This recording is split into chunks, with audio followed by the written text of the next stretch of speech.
single greatest question a human being can ask. In fact, it's a question that only a human being can ask. The question is, who am I? You know, all my life I've been tagged a baby boomer. I was born in May of 1963, nearly 6 months shy of the day that John F. Kennedy was assassinated in Dallas, Texas. The baby boom generation was born, we are told, between 1946 and 1964. Me being born in 1963 assigned me to that baby boomer cohort. But I've never felt like a baby boomer.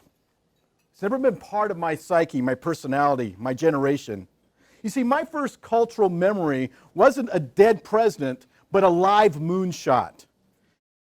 It was on July 20th, 1969, a day I remember well when I saw Neil Armstrong gently hop to the dusty surface of a lunar rock, pronouncing it's one small step for man, but one giant leap for mankind. 27 years later, there was another television that I was watching, and this time it was a shuttle named Challenger, that held in its bosom a teacher named Krista McAuliffe. And on that day, I witnessed tragedy with my own eyes. As that spacecraft rose powerfully into those azure blue skies over the coast of Florida, turned slightly, and then exploded. I didn't fully understand it then, but those two events were defining moments for my generation. I wasn't a baby boomer at all, nor was I this ambiguous Gen X, this tag that got stuck on me back in the early 90s. But it did make me wonder, who am I really? You see, as a child growing up in remote central Montana, I grew up in a different world. A world that I think many of you can relate to. I remember black and white television. I remember rabbit ears on the black and white television. Rabbit ears that brought in only 3 channels. And they all had weather on them because they were snowy channels. You remember that? Yes. My family, particularly my dad, took pride in wrapping those antennae with tinfoil because he felt that if you wrapped them in tinfoil that you would improve the signal. Yeah, we didn't have a remote back then.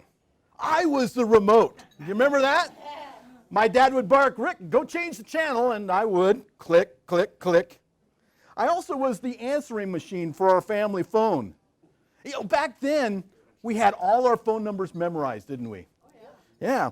I can't recall my wife's phone number today, but I still can rip off the 7-digit numbers for my parents' house, my grandparents' house, the church where I went, and the local pizza joint. You see, back then, phones were rotary. They were connected to a wall, and they had a funny thing called a dial tone. In fact, you had to work to make a call back in the day. I listened to music on vinyl records. From the Beatles to the Stones, my mother infused into my life a rock and roll soundtrack. My father, he preferred old country. It was a taste that needed to be acquired, and one that eventually I fell in love with myself. But back then, he was into Hank Williams and Patsy Cline, Johnny Cash. My dad was a trucker. And occasionally I would get to ride along in his big rig. And there was one ride that I particularly remember. We were heading down the road and I saw him take out this piece of plastic and pop it into the console of his big rig. And that Kenworth just exploded with music. His music. Old country music. It was that day that I was introduced to the 8-track cassette. And I was barely 10 years old at the time, but wow, what a concept. Your music played anytime you want, anywhere you want. Wow. You know, when I was 10 years old, there was a lot of things going on in the country. It was 1973. In fact, the first president I remember, Richard M. Nixon, was being charged with serious crimes related to his cover-up of a bungled burglary at the Watergate Hotel. 1973 proved significant for a number of reasons. Let me just walk you through some of the stories of 1973. That was the year that abortion was legalized. It was also the year that former President Lyndon B. Johnson died. The Vietnam War ended. There was an oil and energy crisis that began in 1973. Homosexuality was no longer considered a mental disorder by the American Psychiatric Association. Billie Jean King defeated Bobby Riggs in the Battle of the Sexes.